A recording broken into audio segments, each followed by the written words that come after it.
The scrying glass, an artist haunted by visions, trapped in an ancient mirror, descends into a nightmare where reality blurs with the supernatural. Can he break the veil before the darkness consumes his soul? Part 1. The Glimpse in the Glass.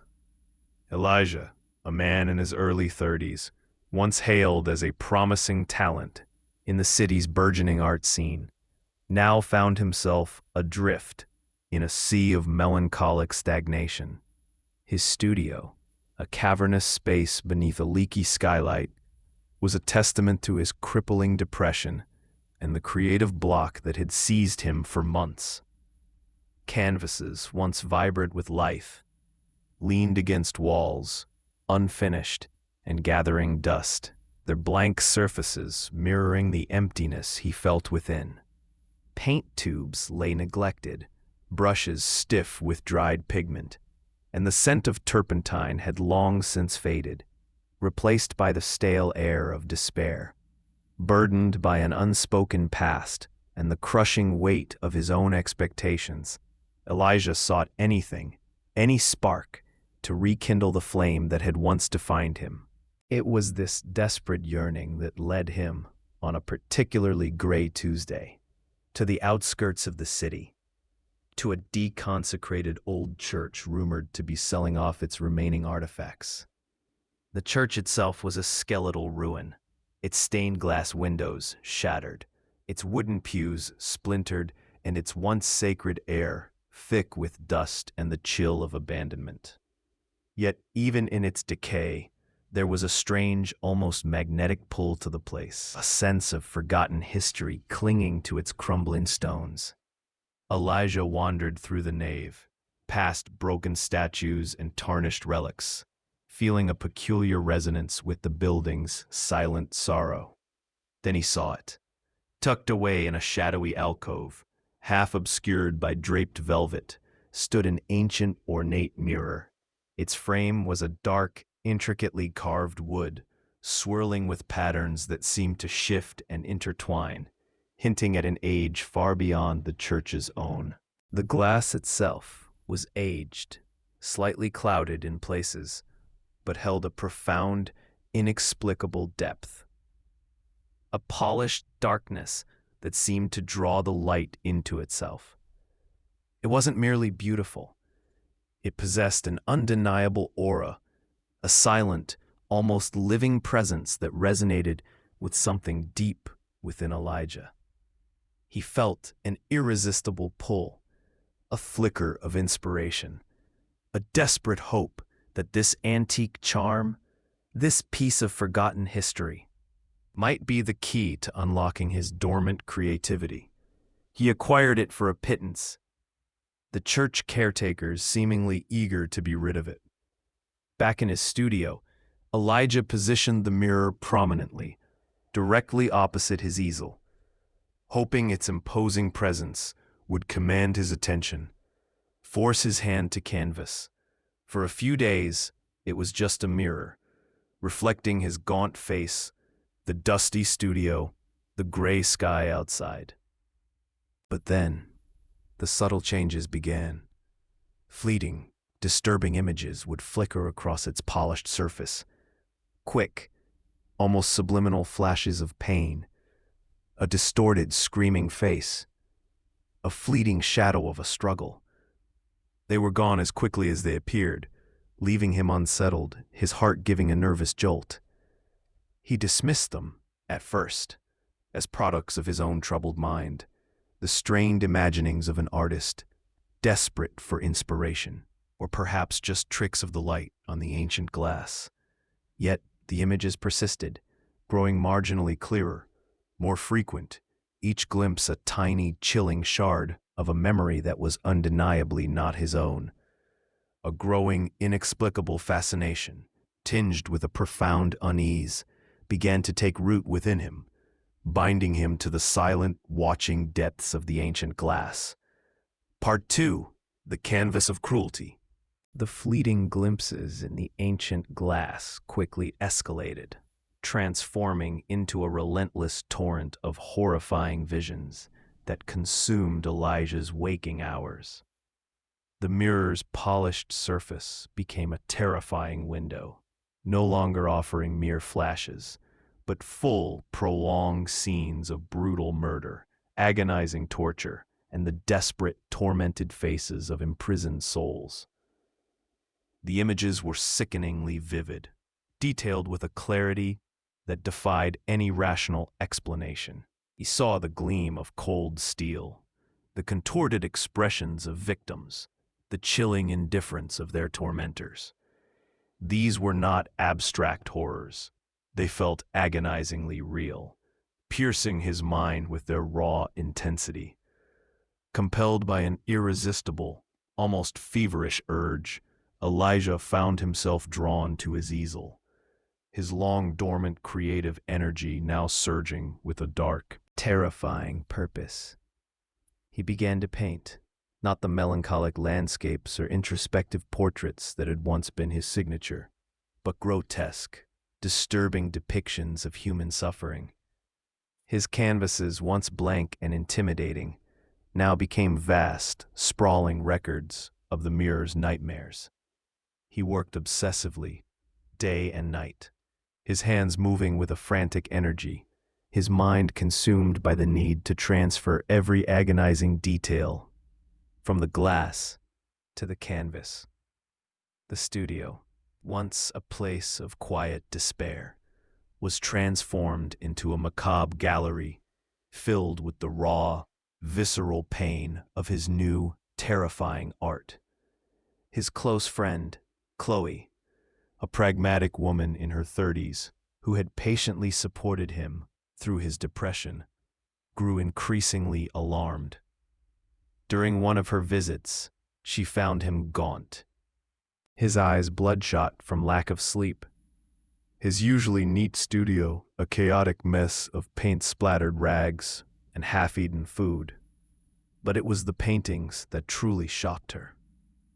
"Elijah," she began, her voice laced with deep concern, "what is this? Are you all right? These are disturbing."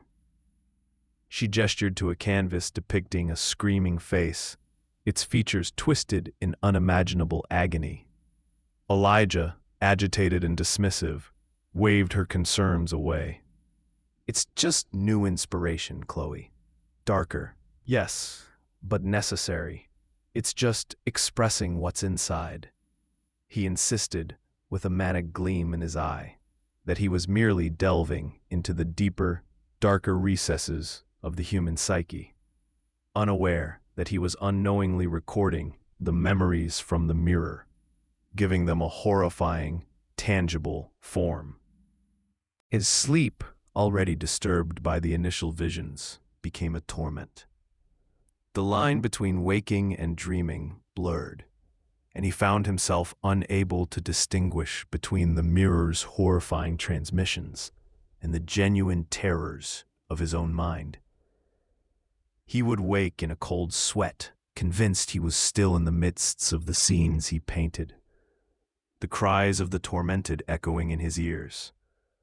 Unnoticed by Elijah, the ancient mirror, perched on its stand, seemed to pulse with a subtle internal glow, its luminescence intensifying with every stroke of his brush, every drop of paint that brought its horrific visions to life.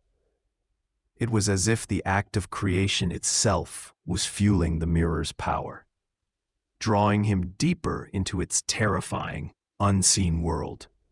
Part 3. Whispers from the Other Side. The terrifying blurring of reality, which had begun subtly with the mirror's visions, now intensified to an unbearable degree, threatening to shatter Elijah's sanity entirely.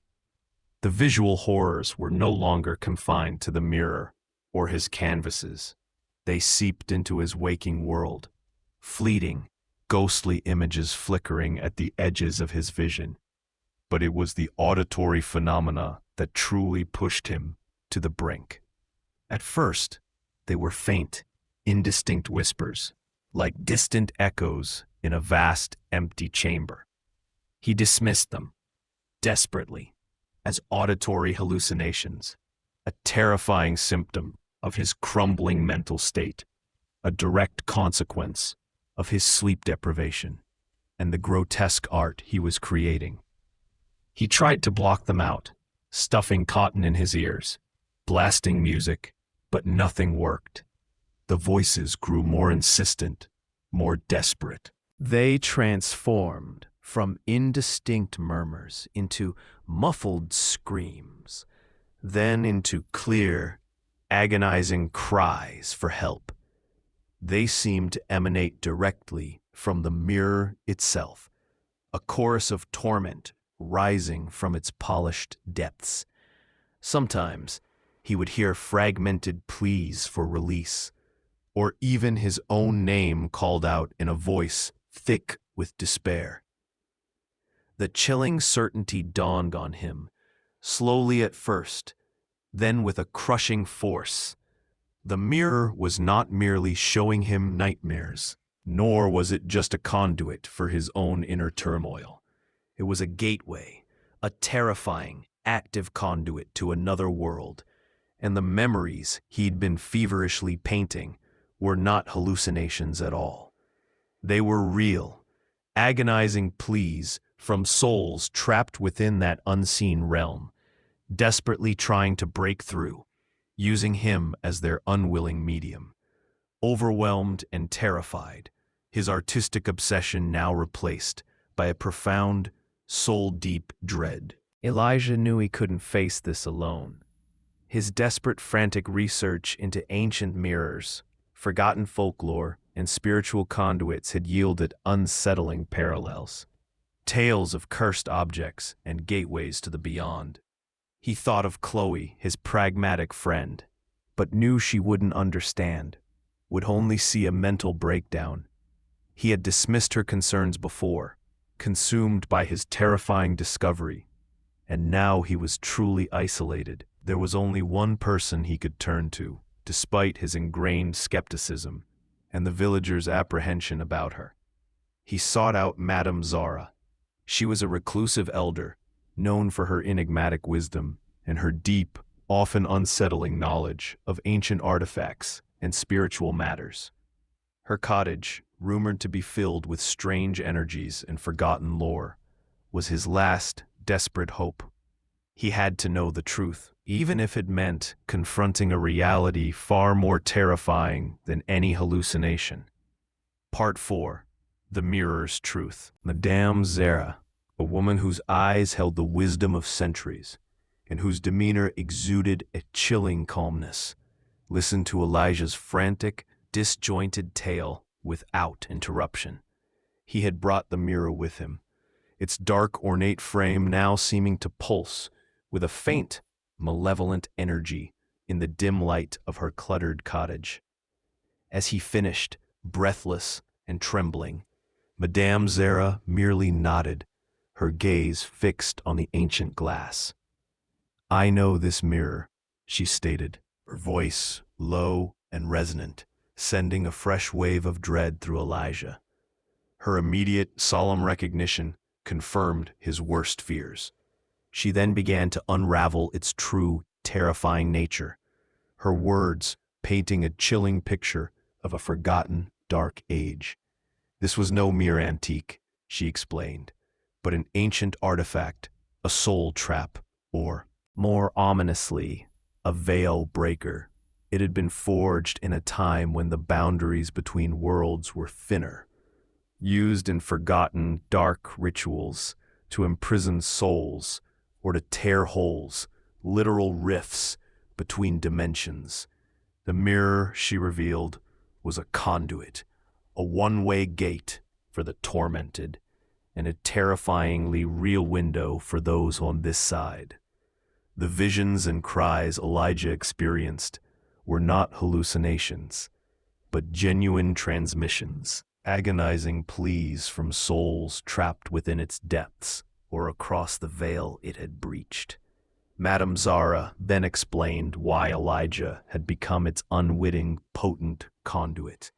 His inherent artistic sensitivity, his open mind, and crucially, his current depressed and vulnerable psychological state had made him susceptible, a perfect receiver for the mirror's dark transmissions. His pain had opened him, making him a beacon for the suffering souls. She warned him, her voice grave, of the immense dangers of continuing his connection to the mirror. Its corrupting influence could drain his sanity, consume his soul, and leave him a hollow shell. But then, a flicker of something else entered her eyes, a hint of ancient knowledge. While the mirror was undeniably dangerous, she revealed, it might also be the key to releasing the trapped souls.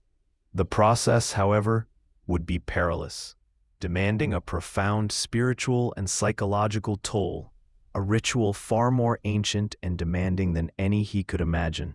Elijah stood transfixed, terror warring with a growing sense of responsibility and a desperate empathy for the suffering he had witnessed. He was trapped, but now he also saw a glimmer of purpose in his pain. Part 5. The Artist's Sacrifice. Compelled by a desperate empathy for the tormented souls, a newfound purpose eclipsing his fear and the lingering shadow of his depression, Elijah made his resolute choice. He would confront the mirror's truth. The immense psychological and spiritual toll Madame Zara had warned him about was a terrifying prospect. But the agonizing cries from the other side had become unbearable, a sacred call he could no longer ignore. Guided by Madame Zara's cryptic instructions, which spoke of specific materials, ancient symbols, and a profound state of meditative focus, he began to prepare for the final, intense ritual. His studio, once a place of macabre artistry, was transformed into a sacred space, imbued with a new, solemn purpose. The act of painting, which had once been a source of torment, now became a powerful, almost shamanistic ritual. With every stroke of his brush, every carefully chosen pigment, Elijah channeled the trapped energies from the mirror onto his canvases. The mirror's surface began to churn, its polished depths swirling with ethereal light and shadow, reflecting the turmoil within. The paintings themselves seemed to animate, the tormented faces on the canvas shifting, their painted cries becoming almost audible. Ethereal forms, like wisps of smoke or streams of pure light, began to emerge from the canvases, drawn by Elijah's focused intent, flowing towards the mirror, then, through it, released into an unseen freedom. This climactic act was a profound psychological and spiritual battle. The mirror, in its final desperate throes, tried to consume him, tempting him with visions of immense power, then plunging him into the depths of despair, attempting to break his resolve. He felt its malevolent energy pressing in, trying to drain his very life force. But Elijah resisted, fueled by a sheer willpower, born of his newfound purpose and a deep connection to his own humanity. He channeled his own pain, his depression, not as a weakness, but as a bridge, a shared understanding with the suffering souls. With a final agonizing push, a surge of light erupted from the mirror, a blinding flash that filled the studio. When the light faded, the mirror's power was gone. Its ancient frame, once so imposing, crumbled into dust, the glass itself dissolving into shimmering motes that vanished into the air. The oppressive weight in the studio lifted, replaced by a profound, almost ethereal peace. Elijah stood, utterly exhausted, his body trembling. But his mind was clear, his spirit unburdened. The dreams which had haunted him for weeks ceased entirely. He was permanently changed, no longer the depressed artist adrift in stagnation. A lingering sensitivity to the unseen remained, a quiet awareness of the veil between worlds, but it was no longer a torment, but a profound connection. He had found purpose in his pain, transcended his depression, and his art, once a reflection of his inner turmoil, was now a conduit for healing. The world would never know the full truth of the souls he had freed, but Elijah had found his own truth, his own redemption, and a new, sacred purpose in his art, forever bound to the echoes of the unseen.